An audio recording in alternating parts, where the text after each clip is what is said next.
ମିଳିଛି ସୁଯୋଗ, ପ୍ରଭୁ ନାହାନ୍ତି ତ ତୁମ ପରେ କ୍ଷୁଧ, ଖ୍ରୀଷ୍ଟଙ୍କୁ କର ହେ ତ୍ୱରିତେ ସାକ୍ଷାତ, ଶେଷ ବିଚାରର ଦିନ ଯେ ନିକଟ ବିବେଚ।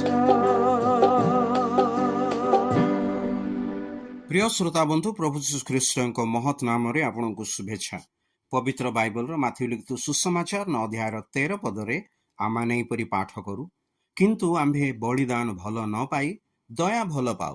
ଏହି ବାକ୍ୟର ମର୍ମ ତୁମେମାନେ ଯାଇ ଶିକ୍ଷା କର, କାରଣ ମୁଁ ଧାର୍ମିକମାନଙ୍କୁ ଆହ୍ୱାନ କରିବା ନିମନ୍ତେ ଆସିନାହିଁ, ମାତ୍ର ପାପୀମାନଙ୍କୁ ଆହ୍ୱାନ କରିବା ନିମନ୍ତେ ଆସିଅଛି।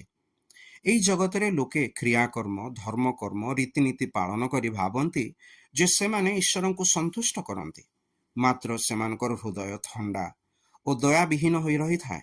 ଏଥିପାଇଁ ପ୍ରଭୁ ସେମାନଙ୍କୁ କହନ୍ତି ଯେ ଈଶ୍ୱର ବଳିଦାନ ନୁହେଁ, ବରଂ ଦୟା ଚାହାନ୍ତି। ଈଶ୍ୱରଙ୍କ ଦୟାର ଚାହିଦାକୁ ପ୍ରଭୁ ଯୀଶୁ ଖ୍ରୀଷ୍ଟ ଆପେ କ୍ରୁଶରେ ବଳିଦାନ ହୋଇ ପୂରଣ କଲେ। ଏହି ଜଗତରେ ଧାର୍ମିକ କେହି ନାହିଁ, ଜଣେ ହେଲେ ନାହିଁ। ଏଥିପାଇଁ ସେ ଏହି ଜଗତକୁ ଆସିଲେ, ଯେପରି ସେ ମନୁଷ୍ୟକୁ ମନ ପରିବର୍ତ୍ତନ ଓ ଅନୁତାପ କରିବା ନିମନ୍ତେ ଆହ୍ୱାନ ଦେବେ। ତାଙ୍କ ଏହି ପରିତ୍ରାଣର ଆହ୍ୱାନ ସମସ୍ତ ମନୁଷ୍ୟଙ୍କ ପ୍ରତି ଅଟେ, ମାତ୍ର ଯେଉଁମାନେ ନିଜର ପ୍ରକୃତ ଅବସ୍ଥାକୁ ଚିହ୍ନି ପାରନ୍ତି, କେବଳ ସେମାନେ ଏହି ଆହ୍ୱାନ ଗ୍ରହଣ କରିପାରିବେ। ସେମାନେ ଜାଣନ୍ତି ଯେ ଈଶ୍ୱରଙ୍କ ବିଚାରାସନ ସମ୍ମୁଖରେ ଯେତେବେଳେ ସେମାନେ ଠିଆ ହେବେ, ସେତେବେଳେ କ୍ଷମା ପାଇପାରିବେ ନାହିଁ। ପୁଣି ସେମାନେ ନିଜର ପାପର ଦଣ୍ଡ ନର୍କରେ ଭୋଗିବେ।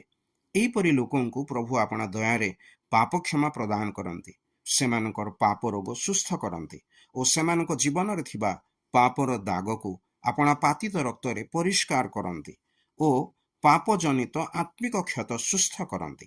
ଏଥିପାଇଁ ପ୍ରଭୁ ଯୀଶୁଙ୍କ ଠାରେ ବିଶ୍ୱାସ କରି ତାହାଙ୍କୁ ପରିତ୍ରାଣକର୍ତ୍ତା ଓ ପ୍ରଭୁ ରୂପେ ଗ୍ରହଣ କରନ୍ତି। ତଦନୁରୂପ କରିବା ପାଇଁ ଈଶ୍ୱର ଆପଣଙ୍କୁ ମଧ୍ୟ ସାହାଯ୍ୟ କରନ୍ତି।